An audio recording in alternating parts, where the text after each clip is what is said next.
sinasabi ng mga tao. At pagkarating ko agad sa lugar, ito agad ang bumungad sa akin.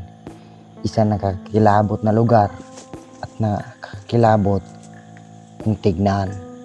So ngayon guys, andito na tayo sa lokasyon at iimbestigahan natin yung mga guys nangyayari dito. Pero before that, we need to explore the place. So titingnan lang natin kung ano nga ba yung nasa paligid dito guys. Pero sa mapapansin nyo, itong mga nasa paligid natin is mga bato. Tingnan nyo guys.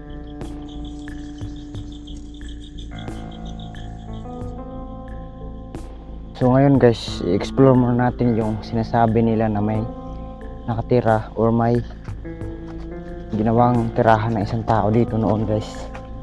So hahanap tayo ng ano doon, isang clue na magpapatunay na may nakatira doon guys. So tara. At habang pinagpatuloy kong pag-explore sa lugar, may isang bagay akong hindi napansin. So malapit ng dumilim. Laki ng mga bato guys, oh, tingnan nyo. May isang bagay lang akong napansin sa mga bato dahil parang may nakamarka dito. So ngayon, pupuntahan muna natin yung isang kuweba dito guys, sa loob ng gubat.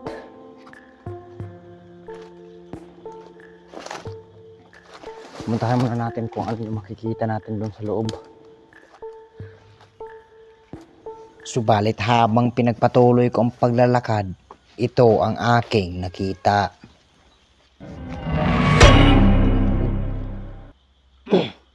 Laki ng mga puno guys, oh. Siguro yung mga puno na yan is balite. So alam niyo na kung ano yung nasa balite guys. So pupuntahan natin yung kabila.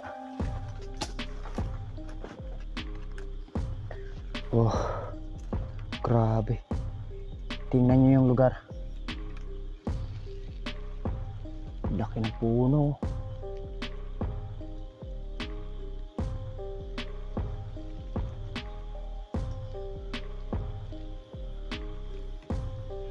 So try natin pasukin yung kuweba guys. Try natin pasukin.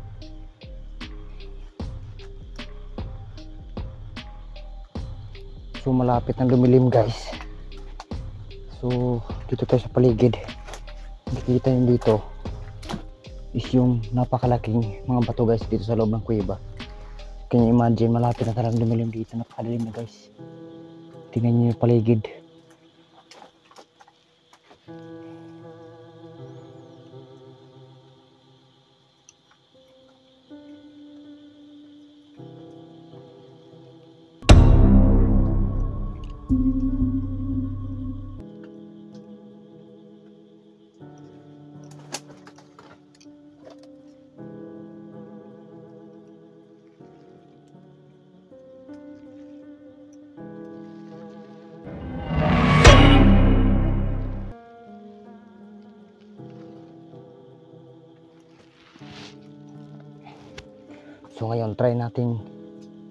So ngayon guys, try natin puntahan yung kabila.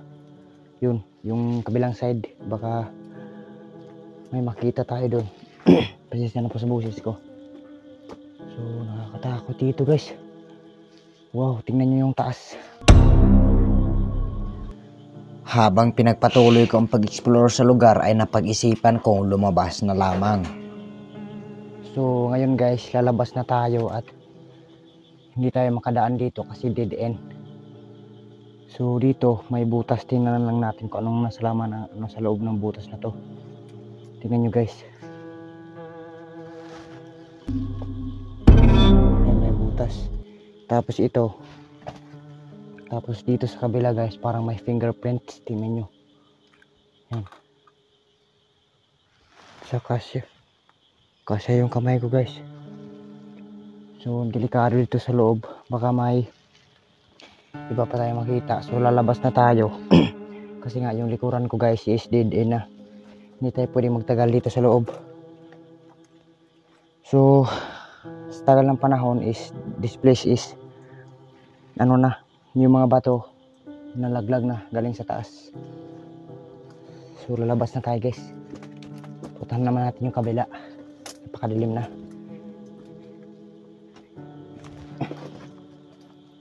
Kailangan natin magdahan-dahan kasi yung mga bato maraming lumot.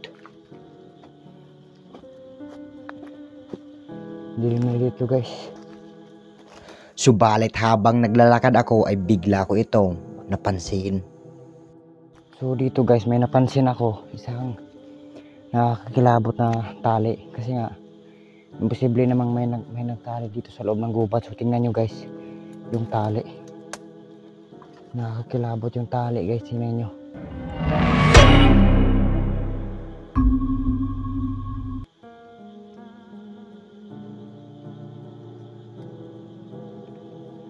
Parang may itinali dito. So dito pwede ka magsilong dito kapag umulan sa bato na to guys, tingnan nyo.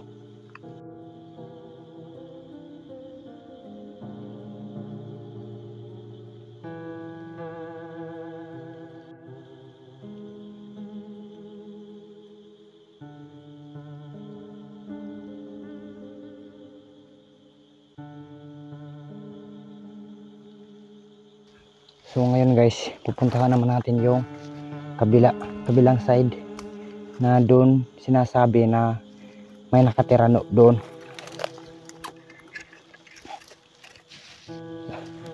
Sanip na.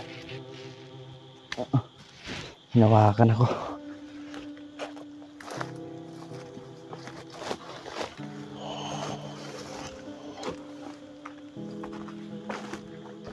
So maraming pa rin mga lumot tong mga bato dito guys. So that place is a creepy place rin. Tingnan nyo guys.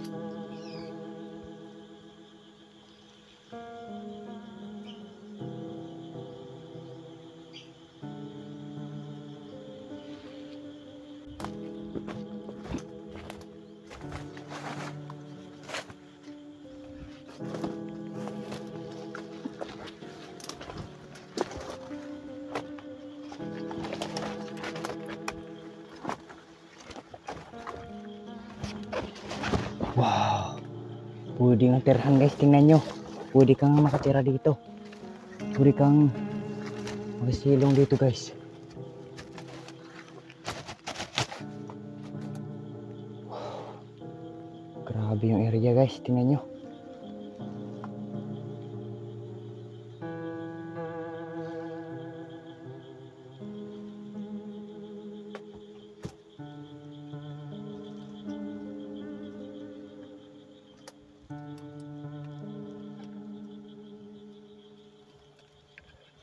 So ang nagpapatunay na may nakatira dito guys noon kasi may mga sunog na puno or bonfire guys. So may makamandag rin dito na grasshopper. So kailangan natin mag-ingat. Tingnan nyo yung grasshopper guys, delikado yan, napakalaking grasshopper ito.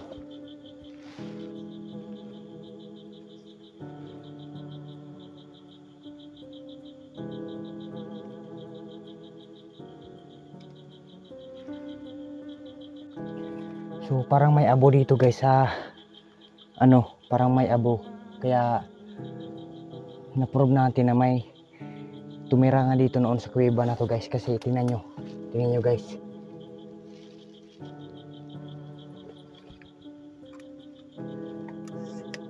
yan is ito abo to guys. Ito yung normal na lupa at ito yung abo. So ibig sabihin guys, may nakatira nga dito noon. Kasi pwede ka nga namang makatira dito kasi hindi ka na mababasa ng ulan. So yun ang exploration natin ngayon. Tapos uwi na tayo, lalabas na tayo dito kasi nga hindi tayo pwedeng mapalipas dito ng dilim kasi delikado yung lugar. So tara, uwi na tayo guys, kaya natin lumabas.